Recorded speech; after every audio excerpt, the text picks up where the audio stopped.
In an ever-evolving digital landscape, for your business to thrive, you must adapt or die. Welcome to Marketing in the Age of AI, the podcast helping you harness the power of AI and marketing tools to revitalize and grow your business. And now here's your host, marketing expert and author of Authentic Marketing in the Age of AI, Emmanuel Rose.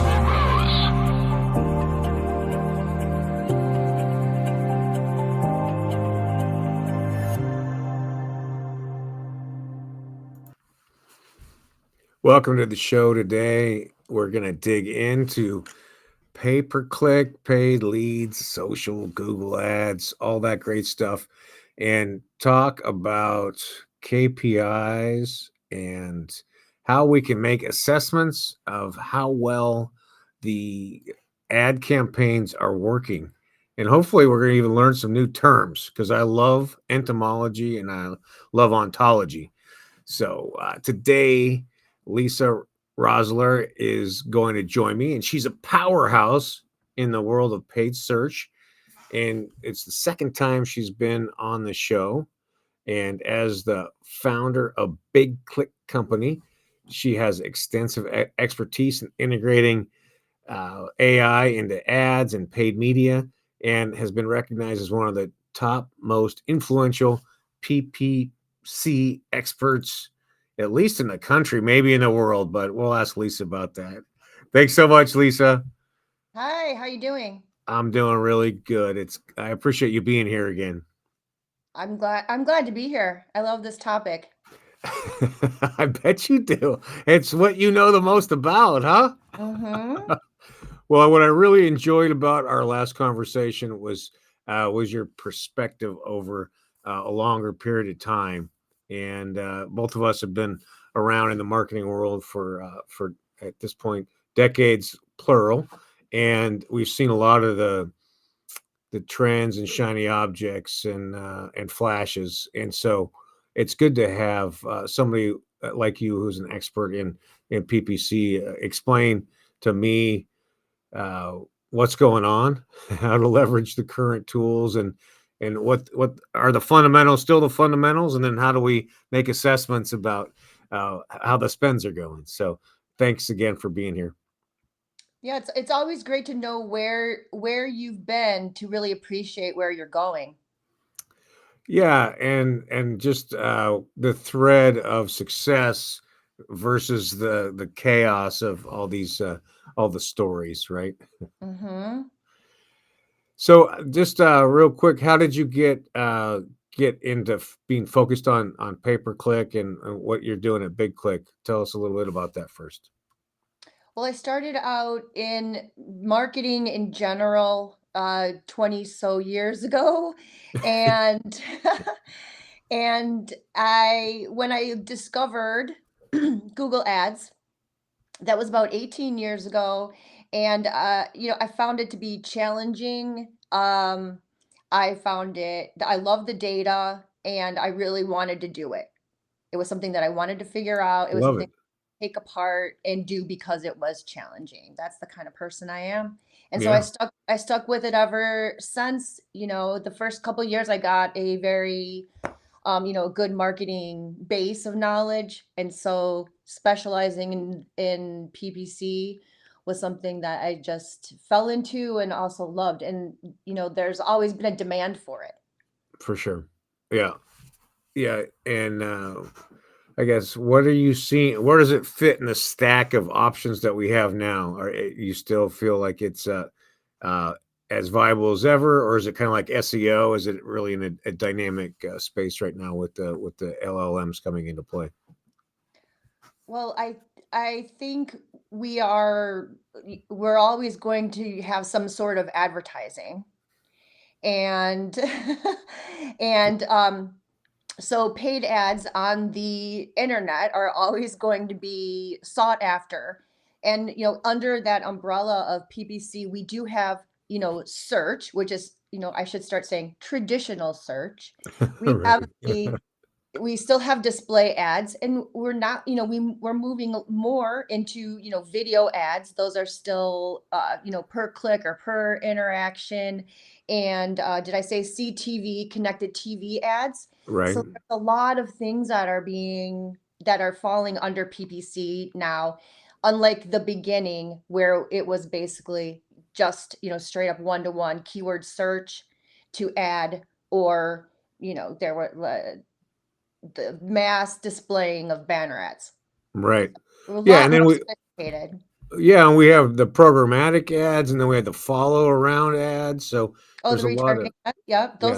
yeah. Those are amazing. I can't even imagine where those will lead us when we have ads that are integrated with LLMs. Can you imagine, doing this deep research on your next vacation, and then, being served ads for that destination on a different website?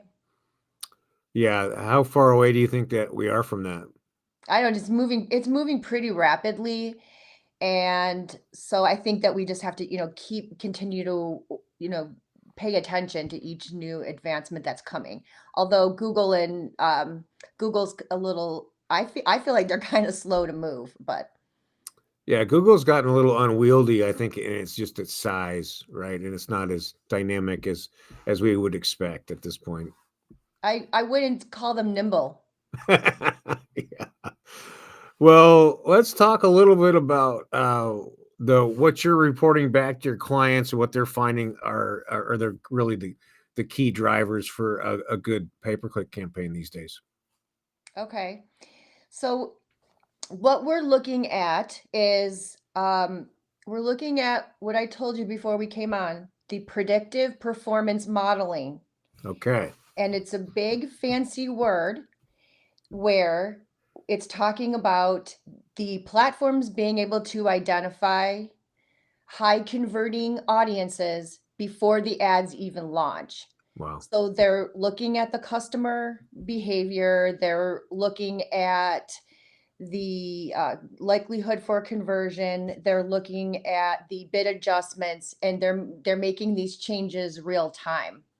And this is important because it's this predictive analysis that we can use to tell the platforms, here is the result that we want. So we can say, here is the conversion value that we want, or here is the ROAS that we want. Yeah. And they would be using AI, doing all that predictive magic to serve your ads where you are likely to reach that ROI. I mean, that's pretty amazing. That is. And then are you making an assessment towards what it's predicting and then what you're getting? Are you seeing correlation there? Is it pretty close? Yeah, it can be pretty close if you have enough data. So that's something that you hear people talk about a lot. They'll say it isn't working, and then someone will say, "Well, you don't have enough data." And that's true based on what I just said, because they can't predict what will happen if they don't have any information. Sure. So um we can say what the bottom line is, that we want to get what we want to get, what result we want. So whatever ROAS or conversion value that we want. But that really involves the advertisers spending a lot more time digging into what they really want instead of accepting what they get. Does that make sense? Yeah. So, I mean, it goes back to the old challenge that you and I have working with clients, right? Which is, did this project come out of strategic planning, or is this just a one-off initiative that somebody dreamt of last night, right? And so the clarity of what you're trying to produce is going to obviously provide better results against that against that objective. Right. So we used to look at how the campaigns were running and say, here's the conversion rate that we're getting, and here's the return that we're getting, depending on what kind of business it is and how many leads we're getting. And then we would accept that, okay, and then like tweak it and optimize it. But now we can be we can be ahead of it and say, here's what we want, that we don't want to wait for your end result. Basically, here's what we want it to be. Yeah. it's a little bit more complicated than that, because you do have to, start out with a with like a broader goal, and Yeah. then gradually narrow it down So to what does where that look you like? optimize. What does that look like? That broader goal down to a fine point. What would something like that be?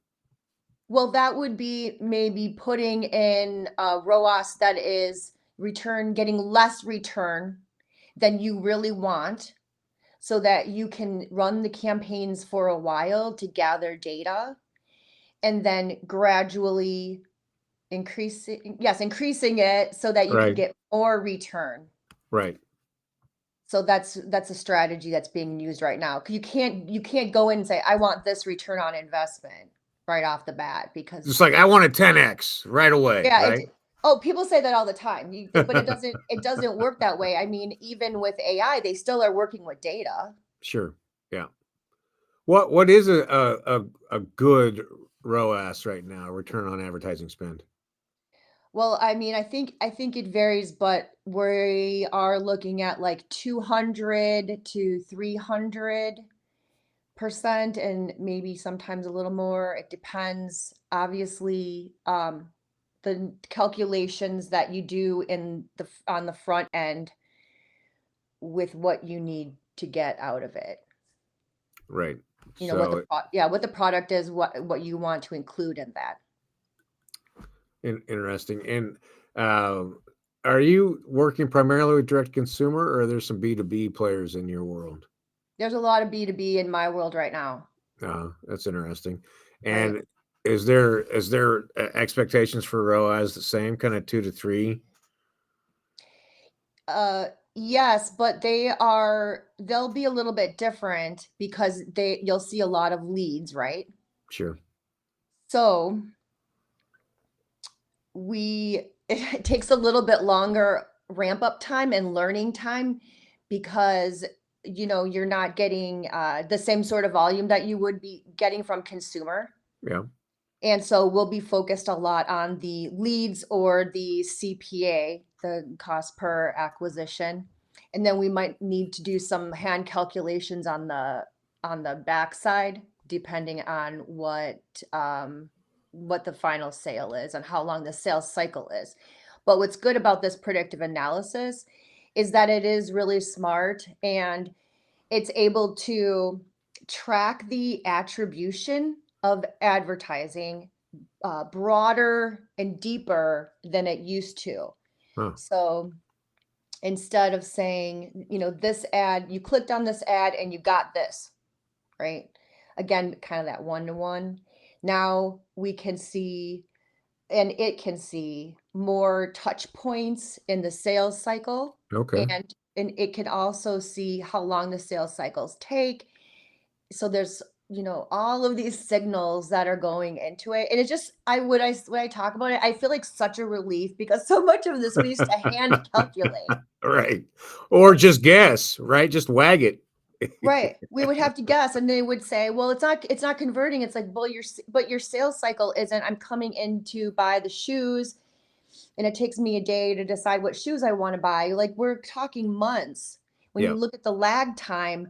And this process is really like, what a relief that they can see that, and that they can use that behavior to run the ads and run the creative, and really help us humans out a lot. So you're able to see from ad click, and then what kind of content they're consuming, and what other activity they're taking inside the sales process. Is that what you're saying? They're not reporting that to us, but they can see it. Uh-huh. So as a buyer, as a consumer, they can see everything that I do online, what Right. I'm clicking, how long I'm staying on the site, what else I like to buy, how old I am, Oh etc., yeah. No, it's etc. it's 30,000 touch points at this point. It's a Right, I mean right, 30,000 data points. Yeah. right. And they can also see, for the advertiser, how long I'm on their site if I go to their competitor sites. Yeah. I mean, pretty much, I think, isn't there like millions of data points once you combine them? Yeah, yeah. It's I didn't even know I was that interesting. That's always my comment. You were very interesting, and you are valued in the scope of Yeah. the world, but also to advertisers. Yeah, absolutely. So, as the platform that you're primarily on, is that primarily Google, or are you kind of platform agnostic? The most what I get asked for the most is Google, Yeah. and then Microsoft Ads is second, and that's something I usually kind of have to sell through because people don't understand the advantages of it. Uh-huh. And then it depends on the client's business. So then it kind of goes into like B2B, we'll get more LinkedIn. Yeah. I'll do a lot more LinkedIn. Um, and then for consumer, we'll get more like YouTube or Pinterest, and like Reddit's kind of coming up right now. Yeah, it's definitely. Yeah. And so so we're always going to look at ROAS. What are some of the other key performance indicators you want to be paying attention to for pay-per-click? Well, they're looking at that. They're able to figure out the lifetime value Hmm. a little bit easier now. And they're also looking at more engagement metrics and Yeah. defining those as being able to define those as conversions, whereas in the past that was a little bit more difficult. So more value based than it is just, the click. I love it. And because we know this as professional marketers that the typically the ad spend, at least for B2B, should be about 60-40, 60% branding, 40% transactional, and that those two help and support each other. Obviously, most sales directors are not going to accept that as a very good philosophy because they just want to sell, sell, sell. But we have to build an emotional connection with the brand in order to create space for transactions. What do you think about that little diatribe? I think that that's a great strategy because a lot of that branding work lays a foundation for the retargeting. Right. And retargeting is usually a higher converting sort of a strategy. Right, because they've already interacted with the brand a bit, and they've already shopped around some theoretically, and so they're ready to get the transaction done and move on to the next challenge in their life. Right. So you can target them based on them being at to your site, but you can also target them based on their behavior and other sites that they visit. Right. So all of that audience targeting that is branding, um, it definitely contributes and brings them down the funnel. So sales should love it because if you're seeing this everywhere at some point, if you're in the market for it, you might think, I'm going to go look this up. And a lot of that we can tell, we can see like which campaigns impact other campaigns, like which ones lead to the sale. Right. And then obviously Google knows that, so they can do their bidding magic on the back end and make sure that we are um, targeting that person or spending more time on that person. Well, I love it. It sounds like the platforms are more robust and giving you more information. Are you concerned at all that business owners or CMOs are just going to skip you and go right to the platform, and you're going to be out of work?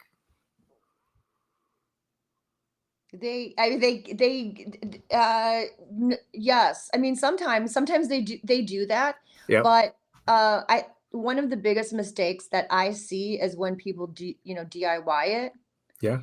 and they don't have all the background, the expertise to know how to run the campaigns right. And what they just see is like that short-term vision of it, it costs me to hire this person, Right. but it costs them a lot more to run it without the knowledge. It's like fixing your own car, I mechanic, agree. Yep. or doing your own plumbing. One time I Yes. did my own electrical work and I had to call an electrician to fix it. So, you know, I agree. I think that you can DIY marketing, but it is going to be threadbare and without the fundamentals, without understanding. what we collect over decades of experience. So I think it's good. Like, we don't do our own accounting. We hire somebody for that. The marketing is the same. It's, even though it seems like it's self-serve, it takes some depth of knowledge to be able to execute it as an asset rather than just as a tactic. So, right. I think they're trying to set it up so that there are all of these AI features that it can run, basically by itself. To get to that point, you have to know how to even get to that point. right. So for those that want to do it themselves, I think that it would make a lot of sense to at least hire someone to get them to set it up properly and Yep. like minimally check in with them to see how the campaigns are running, if it's something that's low volume, because they'll be able to, in theory, they should be able to make more off those campaigns and more than enough to cover the consulting fees. Yep. And that's why I like that return on marketing spend rather than return on advertising spend, because then we can associate lifetime value of the client to cover the entire cost of the campaign, including our fees, and it pencils out. Well, Lisa, I love spending time with you. Thanks again for being here. And if people want to have a talk with you, how do they get in touch with you? I would love if people connected with me on LinkedIn if they want to connect and talk about maybe setting up a meeting. And then I have a newsletter on Substack called the Paid Media Mix. Nice. And also I have the same newsletter on LinkedIn, but I put more depthful stuff on Substack. And it's BigClick Co, right? My website is BigClick Co. The newsletter is the Paid Media Mix. Yeah, gotcha. All right. Well, I'm going to reach out to you again in a few months and see what's changed, if you don't mind. That'd be great. All right, Lisa. I hope something has changed. I don't know if we can stop it at this point. Not really. Thank you so much. I hope you have a great day. You too. Thanks. Okay. Thanks, Lisa. Well, a great view into how the platforms have updated for pay-per-click and how we have such amazing attribution and ability to fine-tune campaigns now. Go DIY it yourself a little bit, and then call for some help after you have got more questions than answers. This is Emmanuel Rose, Marketing in the Age of AI. Thanks for listening to Marketing in the Age of AI. Be sure to subscribe wherever you heard this podcast so you never miss a future episode.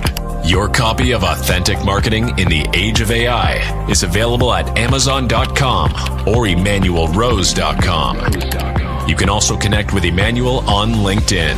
Thanks again for listening, and we'll see you next time.